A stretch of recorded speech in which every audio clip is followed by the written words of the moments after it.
The Dirt Cheap 15 Second Sex on the Beach.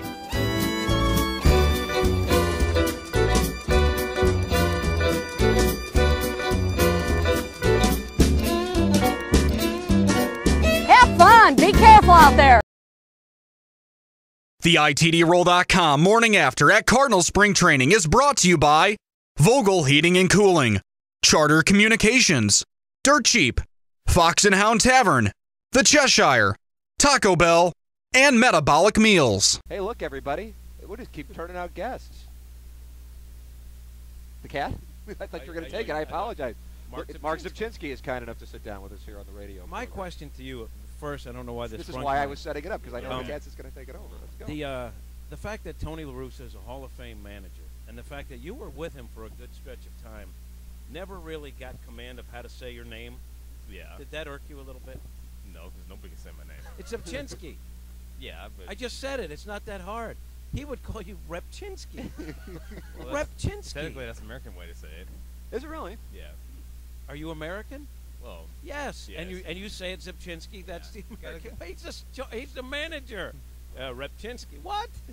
Well, how do you get Krzyzewski out of the way the Duke coach spells his name? Well, we're not talking about Duke basketball right there are now. some We're things talking about with Polish Cardinal that don't baseball, exactly Doug. translate to English. I don't know. It doesn't bother you. No, it doesn't bother me. So many people got it wrong for years. It doesn't bother me at all. It did irk me a little bit. After that much time with you, at least you should say the name right. So when you look back at the season that was, what are the memories that stand out for you? We ask every player that because we're still trying to relive it. Good or it was unbelievable. Good or bad? Whatever stands out. It could be bad. I mean, good was just being able to remember my first Cardinal win being Game 6 going to the World Series, and then we won't bring up the bad whole Mike Napoli situation. Yeah. But I mean, I was able to, I mean, Game 6 obviously, you know, being able to look back on it, and for myself personally going back out there, going and get a scoreless inning, and then just sitting back and be able to enjoy the rest of the game. Your season, I'm sure you're happy with it, especially the way it worked out. I got the sense, and I was told I was wrong about this, when the Cardinals got you, they were excited. They were talking about you as a key part of the trade.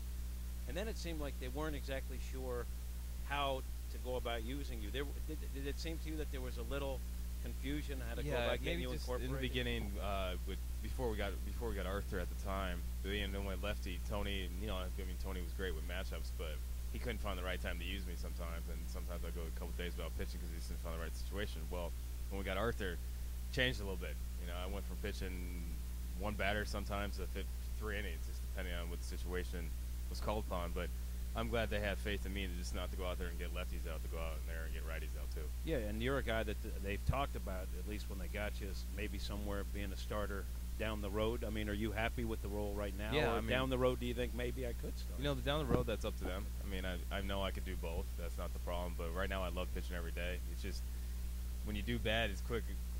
Easier to get off your mind than it was to do starting. You have 5 days to think about it, but I love relieving right now. Just being out there and the adrenaline gets going later on in the game, and just gets me pumped up, and being able to pitch every day is awesome. In the minor leagues, you were always a starter, right? Yeah, I've been a starter based my entire career. The only time I really leave is back in college, but that was back in college when you only playing 4 days a week. So for a full-time reliever was last year. Got a little tough toward the end. Got a little fatigued, but I mean, I absolutely love relieving right now just because you got a chance to play every day. At what point did they decide that you made more sense to put you in the pen? I got spring training last year. I came in trying to battle for a fifth spot with Toronto, but we just had so many young starters at the time, and we didn't have any left-hand relieving. They pulled me in the 2 weeks left of spring, 2 or 3 weeks left of spring, would you rather be a starter in AAA or be a reliever in the big leagues? Well, that's obviously it is what it is now. You know, before you got here, and I think even once you did arrive in St. Louis, the bullpen had its ups and downs. And then, out of nowhere, every piece fell into place. And what the bullpen did during the postseason was almost historic for the amount of work they got and the success they had.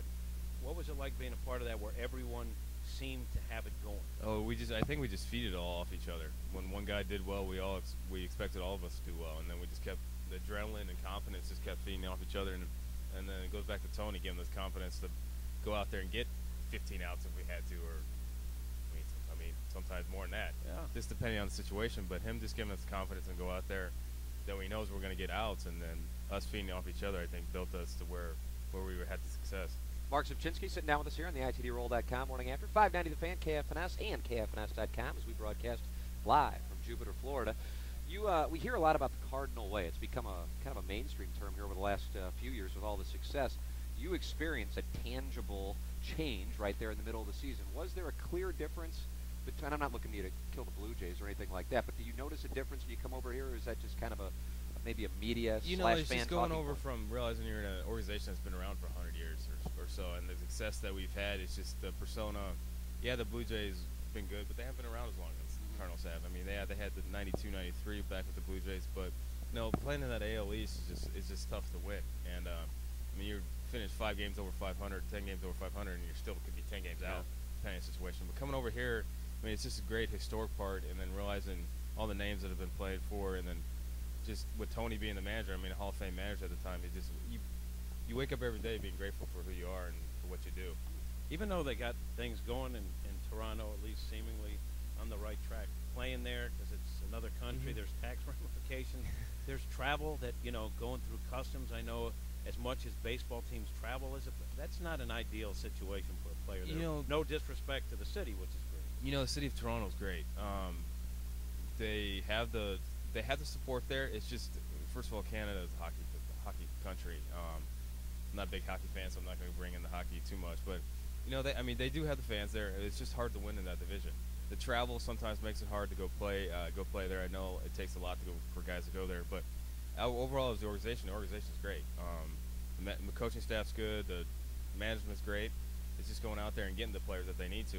And you got to realize that you're competing against. You win 95 games, you got a chance of not making the playoffs. Right. It's just one of those things with the Rays, the Yankees, and Red Sox. It's hard to win in that division, and so I think 2 years ago we were 80.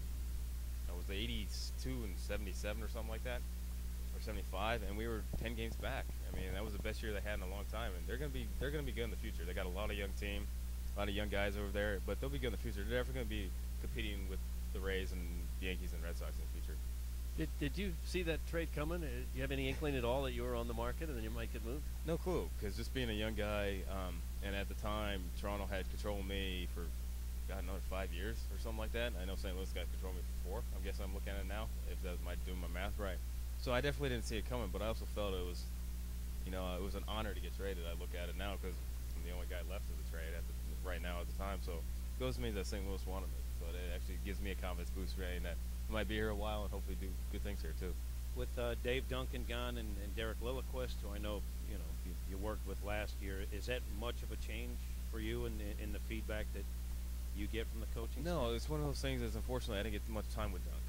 Just with being here and then being in the bullpen, you don't get to work out as much as being a starter. And working with Lil last year and then him being the head guy this year is awesome. I mean, it just goes to show you that they had faith in Lil to be able to do the job from what he did last year. The guy that stands as you guys walk out on the field, producer Joe, that tries to ask the question of the day, he's frightened by Chris Carpenter and by Derek Lilliquist. Lilliquist scares him a little too, and Lilliquist looks ornery and tough, but he's a nice guy. Tell producer Joe, wherever he is, that he's a nice guy. Tell him not to be scared of Lilliquist. Lily's a great guy. I mean, he's down to earth. He'll get straight to the point, but he's a great guy, and there's no reason to be afraid of him. There's no reason to be afraid. But the players hate this question of the day, don't they? I mean, they mock it. I don't know. I haven't been asked it yet. Oh, Joe, why haven't you asked Joe? Rzepczynski? Do you think he's scared of you? Joe, don't be scared of Zepp. You can call him Rzepczynski if you want. He doesn't care. He does not hide. He walks right by you. You can kind of tell when they don't want to be bothered. Do you believe that you hide from the question of the day? I don't think so. No. How about today? Can we take care of that today, Joe?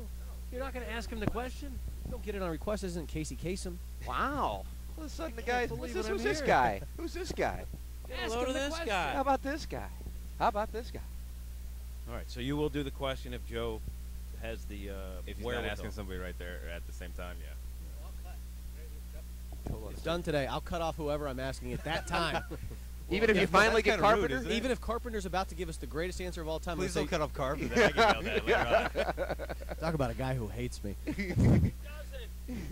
But I will cut off anybody when Mark comes by today to make sure we get a good answer from him. Look at this. And Chambers. You can make me creative. Chambers is going to ask me questions today. You're going to be interviewed. I don't think he's going to do it today. Well, Chambers? Mark, thank you for playing our little reindeer games. We appreciate it, Good man, and thanks for clearing things up about the question of the day. You were not hiding. There's no Thank you place to very hide. You just walked Where did by. that come from? Thank you, Mark. We appreciate it. Marc Rzepczynski How on the about that ITDRoll.com. Morning Thanks, after at Mark. 590 The Fan, KFNS and KFNS.com.